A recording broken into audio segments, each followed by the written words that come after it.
मित्रों नमस्कार, मैं डॉक्टर हरिवंश पांडे आप सभी का गीता सत्संग चैनल में स्वागत करता हूं। आज के सत्संग का विषय है मैं कहां रहता हूं। तो आइए सत्संग में प्रवेश करते हैं। एक गुरुकुल में आत्मदेव नाम के ब्रह्मवेत्ता रहते थे।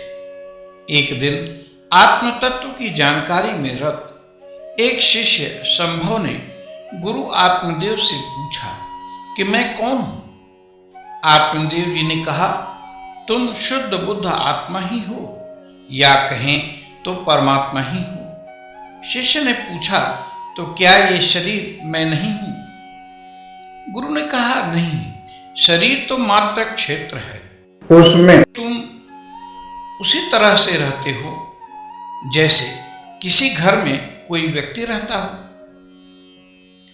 जब व्यक्ति रहेगा तो घर में रौनक होगी, दीप जलेगा, और अगर नहीं रहेगा तो घर में अंधेरा रहेगा, सूना पड़ा रहेगा। शरीर तो समझो किराए का घर है, इसी को लोग पुर भी कहते हैं। शिष्य कहता है, इस पुर में कितने द्वार हैं? गुरु कहते हैं 9 द्वार हैं। जो ऐसा समझता है और जो इंद्रियों को वश में कर रखा है वही तो वशी है। शिष्य ने पूछा, वह कैसे रहता है? गुरु ने कहा, गीता जी के अध्याय 5 के 13वें श्लोक में कहा गया है, सर्व कर्माणि मनसा सन्न्यस्यास्ते सुखम वशी नवद्वारे पुरे देहि नैव पूर्वन्न कार्यं। अर्थात अंतःकरण जिसके वश में है, ऐसा सांख्य योग का आचरण करने वाला पुरुष न करता हुआ और न करवाता हुआ ही 9 द्वारों वाले शरीर रूप घर में सब कर्मों को मन से त्याग कर आनंद पूर्वक सच्चिदानंद घन परमात्मा के स्वरूप में स्थित रहता है। तो आइए इसे समझते हैं। वशी कौन वशी है? जिसने अपनी इंद्रियों को वश में कर रखा है, अर्थात जितेंद्रिय पुरुष। सुखम सुख से, तो कहते हैं वशी सुख से रहता है। पर वह कब रहता है? तो आगे कहते हैं, मनसा सर्व कर्माणि सन्न्यस्य आस्ते।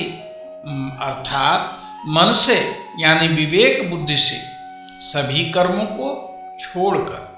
पर वह वशी यानी देही यानी आत्मा रहता कहाँ है? तो आगे कहते हैं, 9 द्वारे पुरे देही। वह आत्मा 9 द्वार के घर में या पुर में रहता है। यह शरीर ही 9 द्वार वाला पुर है। 9 छिद्र हैं इसमें, 2 आंख, 2 कान, 2 नाक, मुंह, 2 गुप्त इंद्रिय द्वार मलमूत्र विसर्जन हेतु। इस प्रकार 9 द्वार है। नैव कुर्वन् न कार्यं। आगे कहते हैं, वह न कुछ करता है न करवाता है। न कुछ करता है न करवाता है का भाव क्या है? इस पर गुरु कहते हैं, इस शरीर का मालिक, जिसे क्षेत्रज्ञ भी कहा जाता है, रहता है। जो नैमित्तिक कर्म होते हैं इंद्रियों से, उनको समझे कि मैं आत्मा हूं, कुछ भी नहीं करता। इसे ही कर्म में अकर्म देखना कहा गया है, और किसी से करवाता भी नहीं। क्यों? क्योंकि सारे कार्य प्रकृति में होते हैं। तो हम अपनी वाणी को यहीं विश्राम देते हैं। आइए भगवान का नाम लेते हैं। हरि ही ओम तत्सत। हरि ही ओम तत्सत।